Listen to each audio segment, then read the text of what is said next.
जिंदगी के भिन्न रंगों को समेट कहानी का आकार देता हूं। कुछ इसलिए ही तो कहानीकार कहलाता हूं।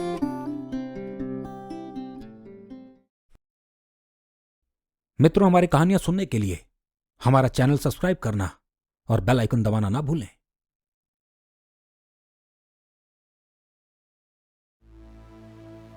कहानियों के घर में आपका स्वागत है। मैं हूं कहानीकार सुधांशु राय और आज की कहानी का नाम है होम ऑफ द डेड।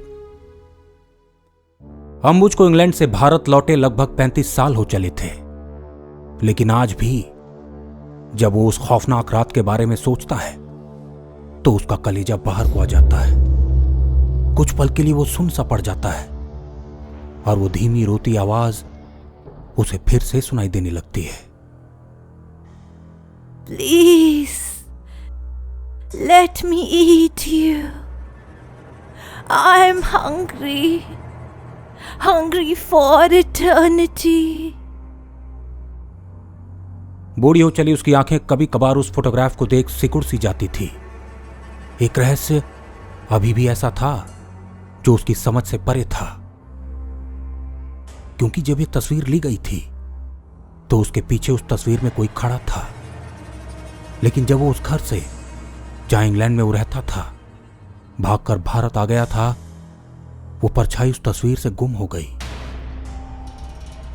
अंबुज का बेटा अक्सर उसे इंग्लैंड वाले घर को बेच देने की सलाह देता, लेकिन उसकी जबान मानो कहीं हलक में ही रह जाती और वो बुदबुदाते बस इतना कहता, उस जगह पर जाना ठीक नहीं, वो मनहूस है, वहां मौत का साया है। जुलाई के महीने में देर रात गांव के कच्चे से मकान में बैठा अंबुज बाहर हो रही मूसलाधार वर्षा को एकटक देखे जा रहा था। हवा की सरसराहट खिड़कियों और दरवाजों पर रह रहकर दस्तक दे रही थी।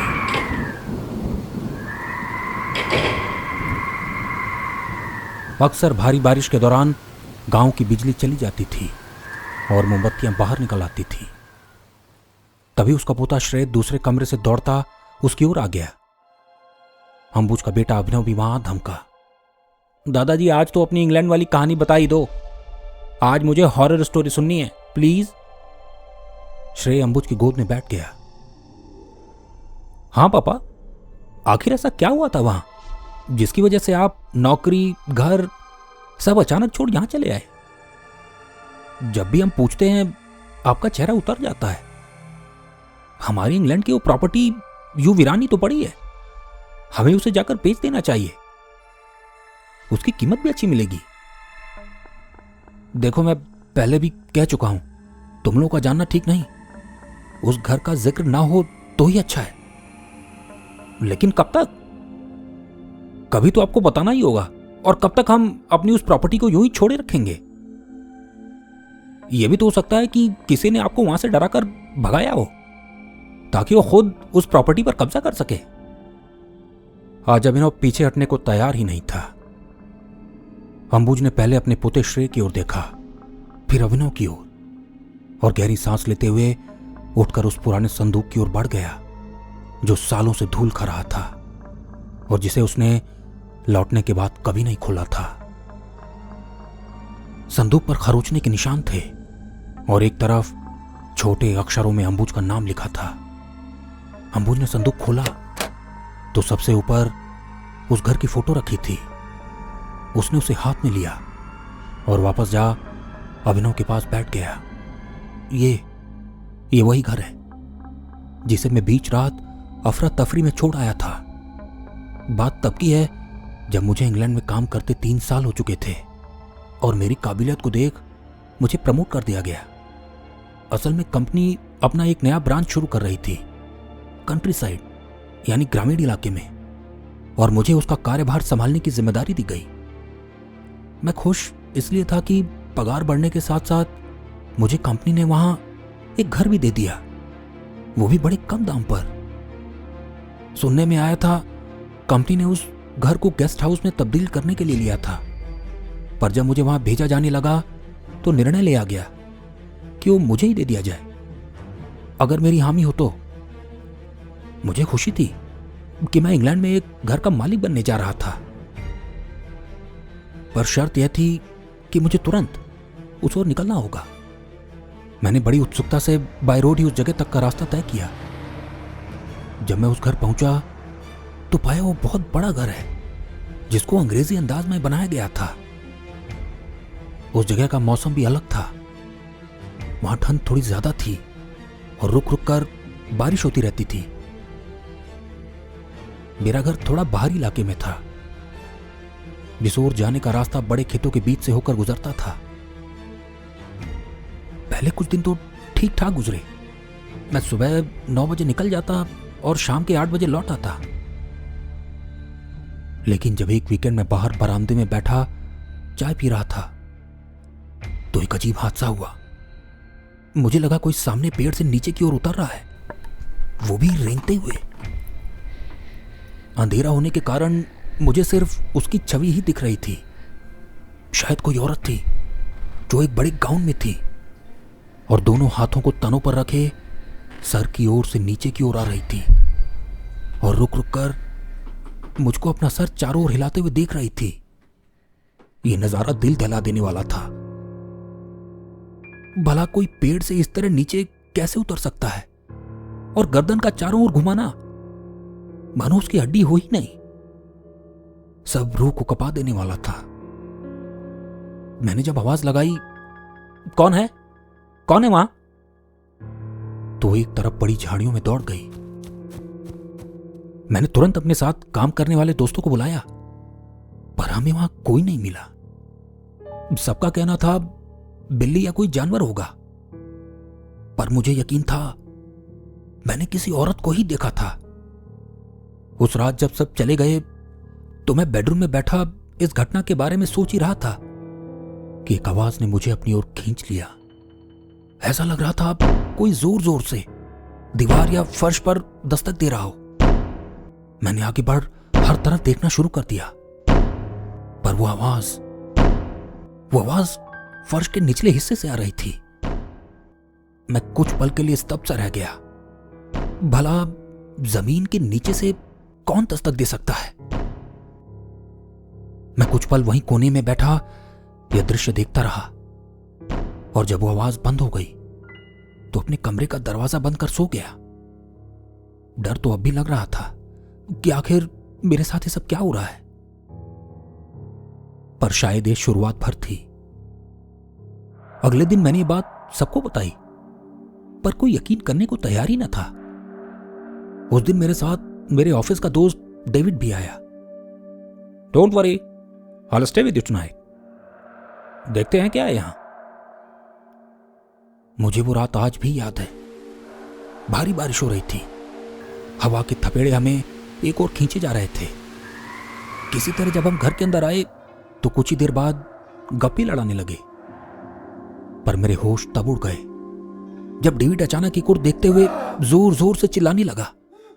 मैंने जब नजर घुमाई तो पाया बाहर जमीन के अंदर से कई हाथ बाहर की ओर निकल रहे हैं। वो हाथ खून से सने थे, पर थोड़ी देर में कई कटे जले लोग जमीन से रेंगते हुए बाहर की ओर आने लगे। डेविड तो इतना डर गया था कि वो बेहोश हो गया। घर के दरवाजे एक एक कर अपने आप ही बंद होने लगे और एक आवाज पूरे घर में गूंजने लगी। Please, let me eat you.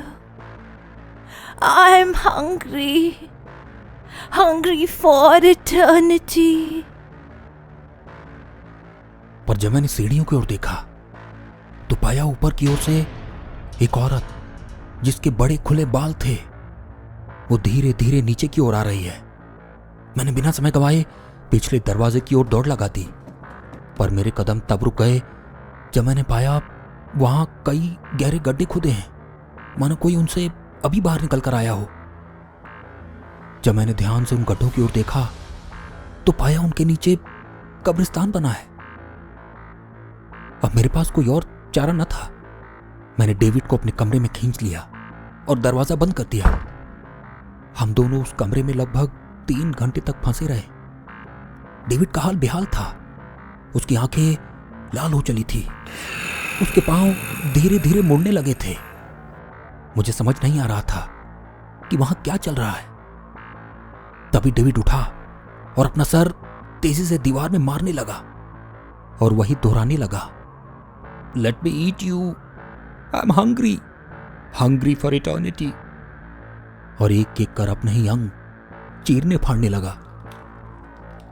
अब मुझ में और ताकत नहीं रह गई थी। मैंने आओ देखा न ताव सामने लगी खिड़की खोल वहां से बाहर की ओर दौड़ने लगा। दौड़ते वक्त मैं महसूस कर सकता था कुछ पांव मेरा पीछा कर रहे हैं, पर किस्मत से मैं रोड पर पहुंच गया और एक आती हुई गाड़ी से मदद मांगी। कुछ ही देर बाद मैं पुलिस के साथ वापस उस घर पहुंच गया। जब हमने डेविड को खोजना चाहा तो पाया उसे जमीन में गाड़ दिया गया है। उसकी आंखें ही बस बाहर की ओर दिख रही थी। अब उसकी बस कुछ बची कुची सांसें ही चल रही थी। पुलिस ने पहले तो मुझ पर शक किया, क्योंकि मेरे बताए अनुसार वहां ना तो गड्ढे मिले और ना ही लोग। लेकिन जब डेविड को होश आया तो उसने भी सारी बात बताई, पर वो ज्यादा दिन जिंदा ना रह सका और उसने अस्पताल में ही दम तोड़ दिया। पर ये राज ही रह गया कि उस रात का सच क्या था। हालांकि जब मैंने उस घर के बारे में और खोजना चाहा तो पता चला वहां एक औरत रहती थी जिससे लोग डरते थे। लोगों का कहना था वो लोगों का शिकार करती थी और उन्हें वापस उसी घर के नीचे दफना देती थी। कोई भी उस घर के आसपास भी नहीं भटकता था। लोगों का आज भी यही मानना था। वो नरभक्षी बन लोगों का शिकार करती है और जिनको वो मारती है वो भी उसके साथ वहीं कैद हो जाते हैं। वो रात मेरी आखिरी रात थी। पुलिस ने उस घर के आगे मेरी एक तस्वीर भी ली थी जिसमें मैं उस औरत को साफ देख सकता था, पर जब मैं भारत आया तो उस तस्वीर से गायब हो गई। अभिनव और श्रेय ये कहानी सुन फटी आंखों से बस उस तस्वीर को देखते रहे। अगले कुछ दिन हर किसी के भय में बीते। सबको लगता मानो आवाज उनके घर के आसपास मंडरा रही है। फिर एक दिन न चाहते हुए भी जब अभिनव ने उस तस्वीर से निजात पाने के लिए उसे बाहर निकाला तो सबकी आंखें कुछ देख दंग रह गई। अंबुज तो बेहोश सा होने लगा। उस फोटोग्राफ में वो औरत अब साफ दिखने लगी थी और उसके पीछे लिखा था, Please, let me eat you. I'm hungry. Hungry for eternity. कुछ लोग मानते हैं, कुछ लोग नहीं। लेकिन अगर कोई नेगेटिव एनर्जी, जिसे हम भूत भी कहते हैं, उसका साया किसी पर पड़ जाए तो हर पल उसको निहारती रहती है। बस उस व्यक्ति को पता नहीं होता जिस पर उसकी नजर होती है।